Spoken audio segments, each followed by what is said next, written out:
Neste vídeo vamos falar um pouquinho sobre teoria monetária. Em primeiro lugar, o que é moeda? Moeda é um ativo, ou seja, um direito que as pessoas têm para trocar por aqueles bens aos quais elas desejam.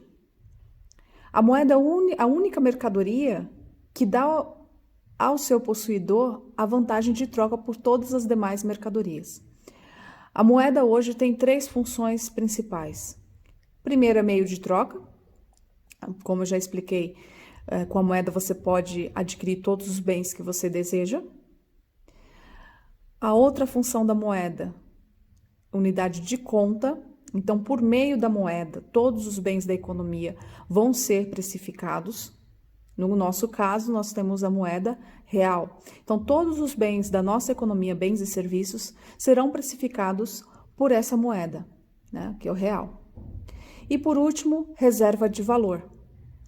É a capacidade do enriquecimento, do entesouramento. Se você retiver moeda consigo, você consegue ampliar o volume de moeda e, com isso, no futuro, adquirir mais bens ou serviços. Essa função é perdida em períodos de hiperinflação, uma vez que o poder de compra se corrói ao longo do tempo.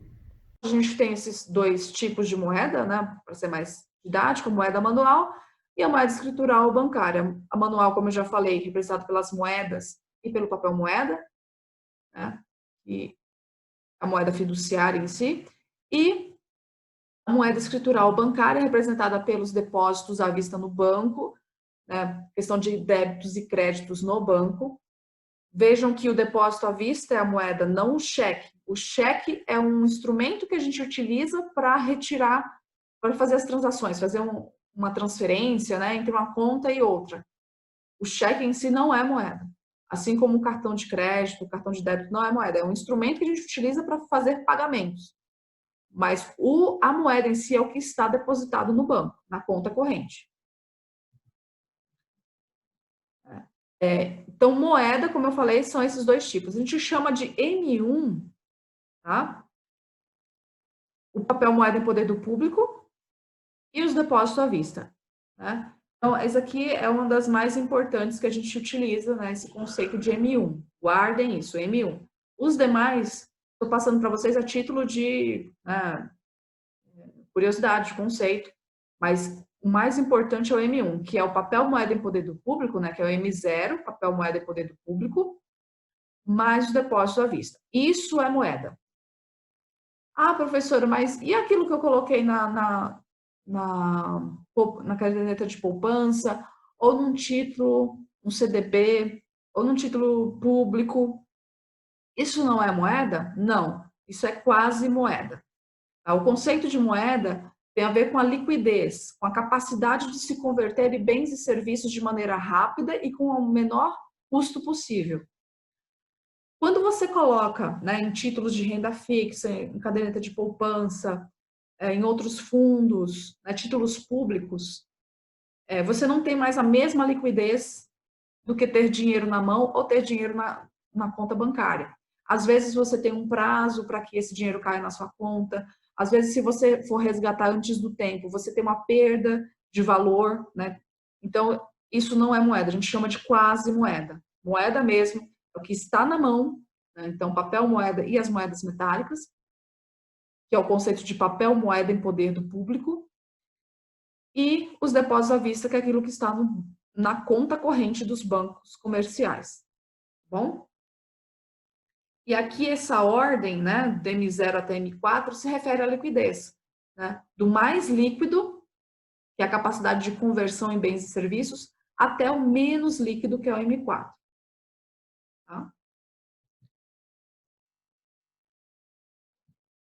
Temos os agregados monetários. Tá? O Banco Central ele divulga a estatística da evolução dos saldos em moeda. O primeiro deles é o papel moeda emitido. O papel moeda emitido é aquilo que foi o dinheiro produzido, fabricado pelas autoridades monetárias. Então, a gente tem a emissão da moeda. Desse valor que foi emitido, o Banco Central deixa uma parte no seu caixa. E aí, a gente vai ter o papel moeda em circulação, que é tudo aquilo que o Banco Central deixou entrar em circulação, né? Então, a gente pega do papel moeda emitido, retira o que está no caixa do Banco Central, a gente chega no papel moeda em circulação. A gente tem o papel moeda em poder do público. Do que está em circulação, a gente tira o dinheiro que está no caixa dos bancos comerciais. Tá? Depois a gente vai retomar esses conceitos fazendo exemplos e exercícios. Hoje eu só vou apresentar. E a gente tem a questão do multiplicador bancário, que eu vou apresentar para vocês também. E na próxima aula eu vou fazer exemplos. Aqui, imaginem que existe uma economia, né, com alguns bancos, e que um agente econômico deposita R$100 no banco A.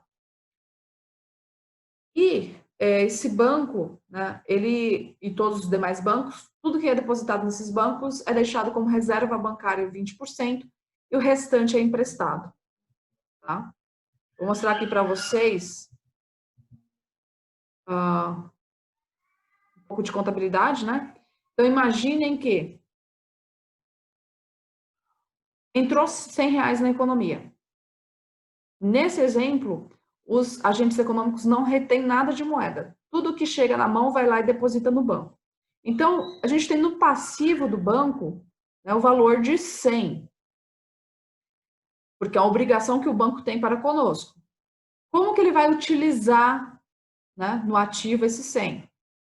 Ele vai separar 20 em reservas, que eu falei 20% em reservas, e vai emprestar 80. Essas reservas aqui são para o caso de alguém, né, precisar de dinheiro e ir lá no caixa do banco e falar, olha, preciso de R$5 para fazer minha feira. O outro fala, eu também preciso de R$5 para fazer minha feira. E aí, se o banco tivesse emprestado tudo, nada iria garantir que ele tivesse esse dinheiro à mão. Então, ele deixa uma reserva com ele. Tá? Essas reservas bancárias são separadas em 3. Caixa dos próprios bancos, a gente chama de R1, caixa dos próprios bancos, que é o que ele deixa ali para esse tipo de situação. A gente tem depósito voluntário no Banco Central. O banco, quem é o banco dos bancos? O Banco Central. Então, os bancos deixam o dinheiro deles no Banco Central. E a gente tem os depósitos compulsórios, que é aquilo que o Banco Central obriga aos bancos comerciais de deixarem lá com ele, justamente para evitar problema de liquidez na economia. Se os bancos saírem emprestando tudo, não vai ter dinheiro quando as pessoas forem resgatar das suas contas. Então, o Banco Central deixa lá esse dinheiro reservado. Não sei se vocês viram alguma notícia, né, ultimamente, acho que tem uns 15 dias, o Banco Central foi lá e baixou o volume de reservas compulsórias, justamente para encher de mais liquidez o mercado para que os bancos possam emprestar mais. Bom, então, quem pegou o empréstimo vai lá na economia, realiza transações.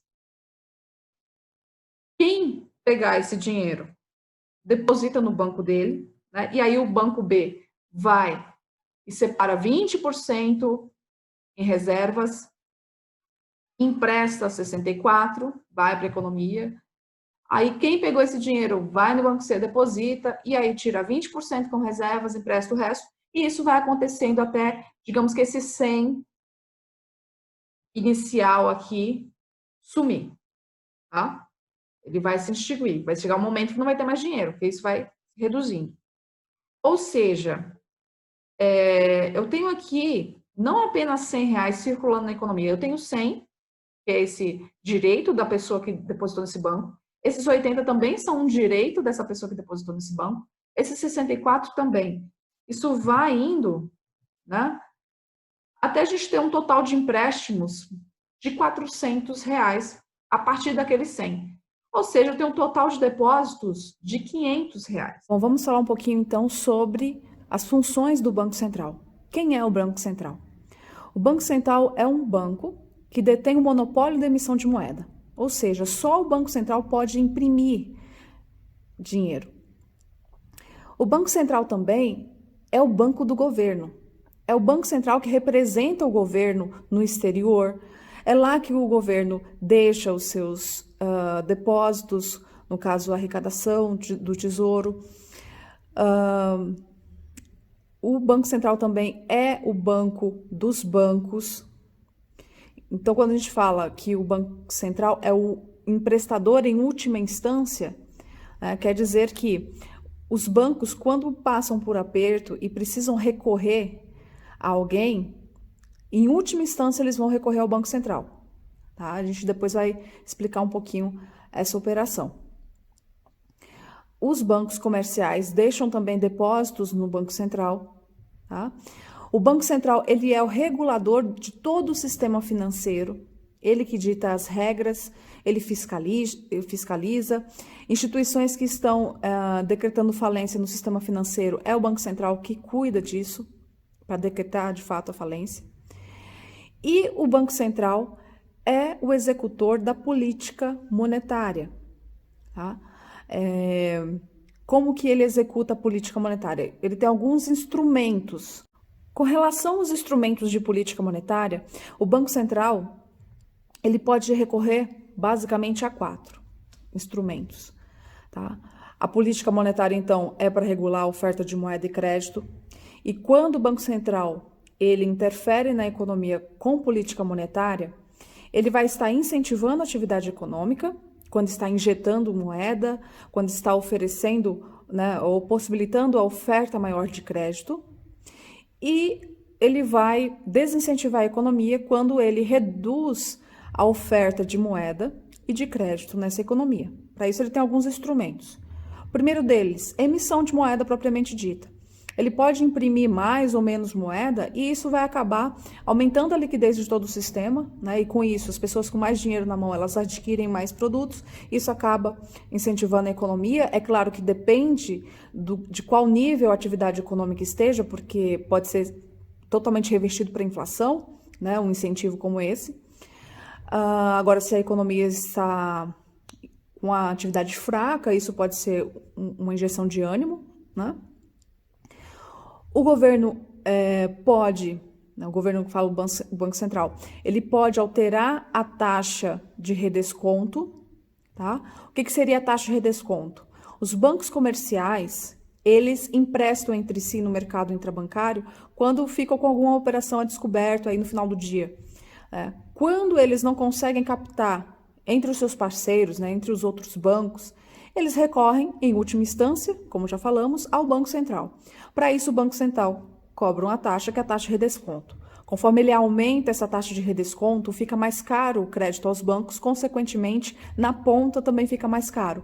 E essa atitude acaba desincentivando a atividade econômica. Quando ele reduz a taxa de redesconto, os bancos têm uma folga maior para tomar crédito do Banco Central e isso acaba também refletindo na ponta, de certa forma, e a oferta de crédito aumenta para a população. Temos os depósitos compulsórios. Uma parte daquilo que a gente deposita nos bancos fica obrigatoriamente no Banco Central.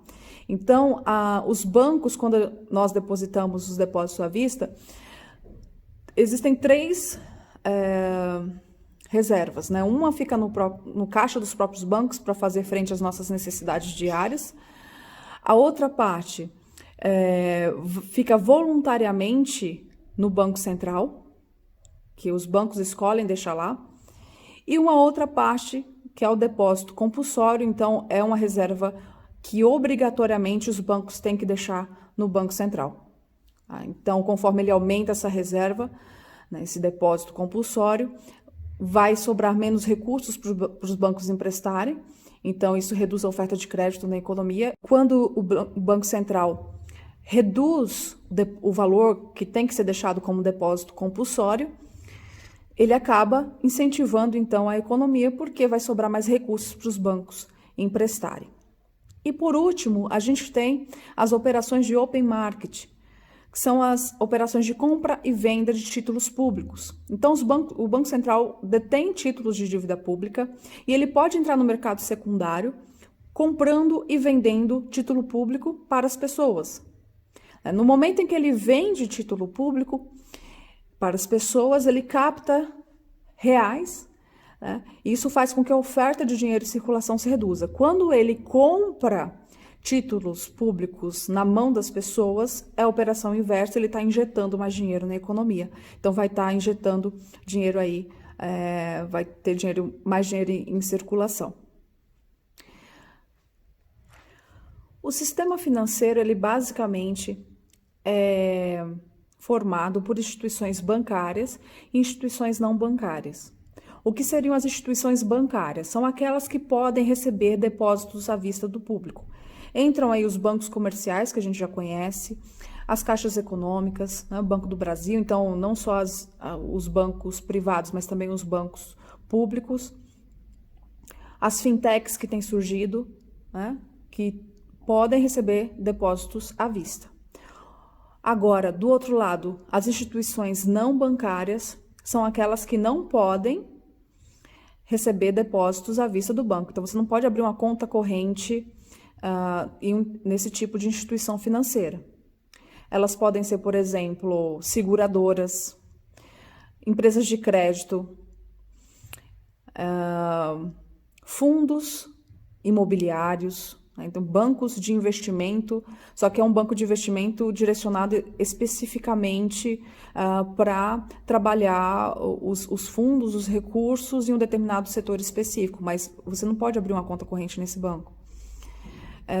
As corretoras, DTVMs, as empresas de leasing, né, os bancos de desenvolvimento, a gente tem um BNDES, é um banco de desenvolvimento, então não é uma instituição bancária, é uma instituição não bancária. Entretanto, todas essas instituições são reguladas pelo Banco Central. Tá? Uma instituição financeira, para começar a operar, ela tem que passar pelo crivo do Banco Central, tem que ter autorização do Banco Central para poder funcionar. Bom, era isso que eu tinha para falar para vocês, espero que tenham gostado.